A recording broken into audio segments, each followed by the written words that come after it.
What's up, gamers? My name's Mr. 100, and this is my 100-minute review of New World Aeternum. I play 100 minutes of games to determine whether they are worth it or not, and if I dislike it, I'll return it. Hopefully these videos help you decide on your purchases, and if they do, consider subscribing. Let's get it! You're first met with character creation and 7 different classes like a typical MMO. These classes are dual weapons, so there seems to be variety on that front. For the sake of this review, I chose the Archer class, made my character hotter than your mom, and then continued. Since this is a timed review, I didn't skip the cutscenes to show how much time in cutscenes are taken up of your 2-hour return window. And, well, there goes 5 minutes, but at least the cutscene graphics are pretty to look at. And after a quick tutorial on how to attack, block, and dodge, Metal Chad showed up. But before he could take me out, the ship went down and threw us into the new world. So keep this in mind, before you ever actually play the game, we're almost 7 minutes in. After outswimming sharks and my own fart bubbles, I found a loot bag which gave me some starter weapons meant for my class. Down the hall a bit, I saw my first enemy, and this gave me a feel of what the combat was going to be like in this game. Which brings me to the next point, which is mastery. Using a weapon long enough will give you mastery points where you can upgrade new abilities and passives for said weapon. What I can say about the first 10 minutes so far is that it's a polished MMO. The graphics are good to look at, the combat feels fluid, but make sure to keep watching before you decide on your purchase. But wait, we're not in the game just yet. We come across Metal Chad once again, who becomes possessed, and now we have to fight him for real. Let me just say this, if you have basic video game knowledge, anybody and their grandmothers could also beat this. But to give you an honest review at the end of this video, I need to learn the combat as well as I can. Dodging is cool, and it does save you occasionally, but you only have 2 dodges before you're completely out of stamina, so don't think about this like a Souls game. Somehow I go from absolutely kicking the rocks out of his shoes to the witch taking over with cod hacks and instantly killing us. The witch was kinda hot, but that's besides the point. Anyways, you get this cool cutscene, and then now we're finally in the game. So this is your attribute tree, and you have 5 different things you can put your points into, being Constitution, Focus, Intelligence, Dexterity, and Strength. According to my 16 minutes and 3 seconds of knowledge, I think it's best to stick to the things that revolve around your class, at least at the start. And now here we are 17 minutes in, where we start the MMO style quests. Grab a few things for Thor, then we can go back and use those materials to make a skinning knife, which then we get quests from other people who we've never met before, and continue forward. Well, I say continue forward, but we are still technically running a quest just for a different person now. My 23-minute review would be, if you want a story-driven, make you cry and talk about it for years type game, then New World is more like Dirt World. But if you want a silky smooth combat system with good visuals, then this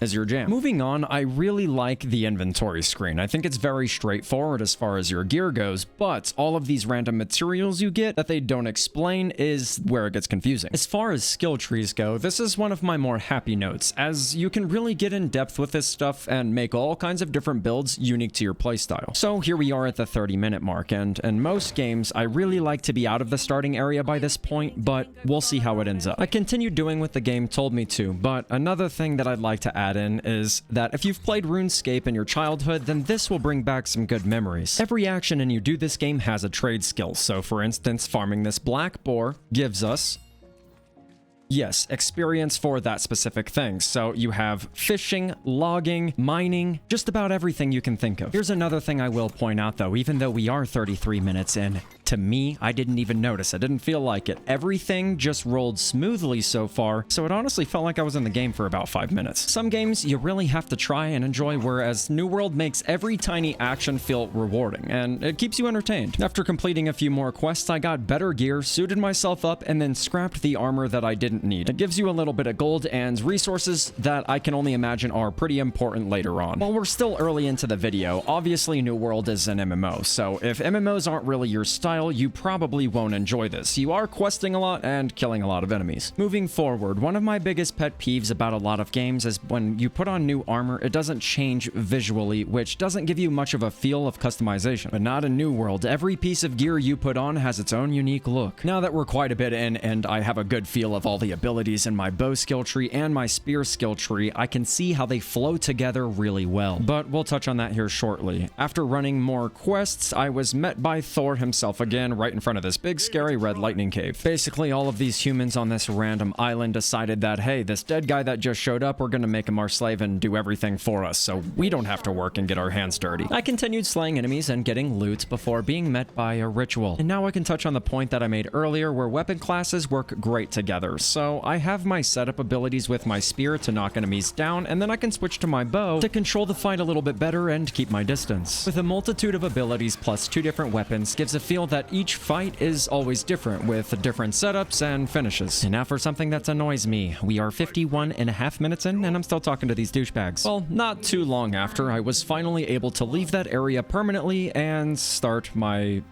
first quest, I guess. Which, yeah, we're gonna get another cutscene. Luckily, it only lasted like 2.5 minutes, but now I get a little bit of a feel of what the open world is like. There's all sorts of resources everywhere that you can gather, but you need high skills for certain ones. I also found this dude who gave me a free sickle if I gave him 5 truffles. The open world felt large and dense. Some games have a huge open world with a lot of emptiness, but this felt like the exact opposite. I could quite honestly spend hours just gathering resources and hunting before realizing that I need to run quests to get stronger. It took me almost an hour to reach the first city, which might be moving slow, but I really like to explore, loot, and learn the game before rushing the story, so take that as you will. Also, if you want a long game, this is the one for you. This map is absolutely gigantic-frickin-tormous, dude. I explored the city a little bit, noticing that you can purchase your own house, and I'm not sure what the benefit is, but it's a little pricey. I also found out that each territory has standings, so you can upgrade these territory standings just by being in them and doing activities. Anything along the lines of experience gain, gathering rates, standing gain rates, and much more. Continuing through the city, I noticed there's a lot of crafting stations everywhere, although the menus are quite daunting, and also the knowledge on where to get these resources as well. Something else I'm sure you've been wondering about since the map is so large is fast traveling. Is there fast traveling? Well, clearly yes, but you have to discover the points first, and you have to be at a fast travel point or in a city to be able to fast travel. You can't just do it from anywhere you'd like. Well, a cool aspect to this is checking in at a hotel. Doing so allows you to recall to that city from anywhere, so there's a plus side. While I figure out my next quest, we'll quickly talk performance. I'm on all of the max graphics, and yes, my PC is a beast, but you can get an idea in a heavy town. While there is fluctuation, there's so much going on here. Out in the open,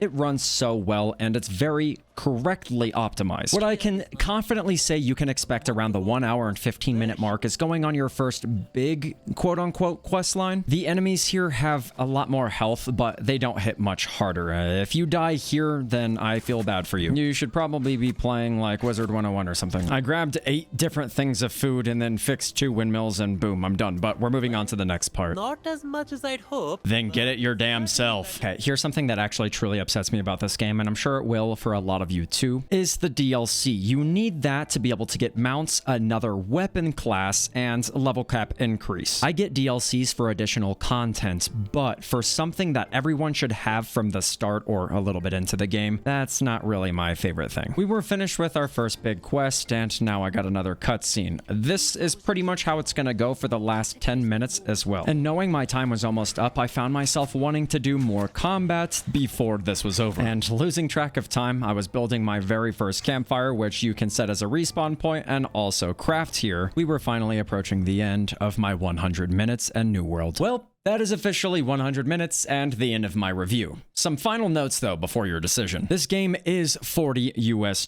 so it's a little bit on the steep side, but what you get for the $40 is ultimately up for you to decide. But now for my decision. We keeping it, baby. See ya.